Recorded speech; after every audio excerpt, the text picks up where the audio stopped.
Kakovostne javne storitve so v našem fokusu, tako kot zadovoljni javni uslužbenci in tako kot zadovoljni naši uporabniki. Prav zato razvijamo digitalne rešitve, ki pripomorejo hitrejšemu delovanju državne uprave, hkrati pa našim uporabnikom omogočajo boljšo izkušnjo, hitrejšo izkušnjo in hitrejši dostop do naših storitev.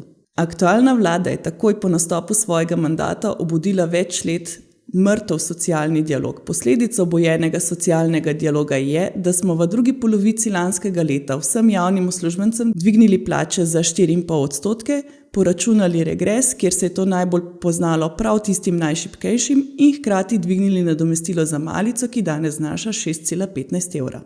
V lanskem letu smo s sklenjenim dogovorom z reprezentativnimi sindikati javnega sektorja se zavezali k prenovi plačnega sistema. Kultura dialoga je pomembna, ne samo kultura dialoga, tudi zaupanje.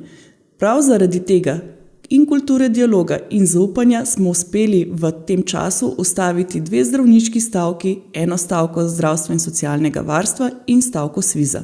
Vlada aktivno sodeluje z občinami in rezultat tega aktivnega sodelovanja je rekordno visoka povprečnina, ki sedaj za letošnje leto in prihodnje leto znaša 700 evrov na prebivalca.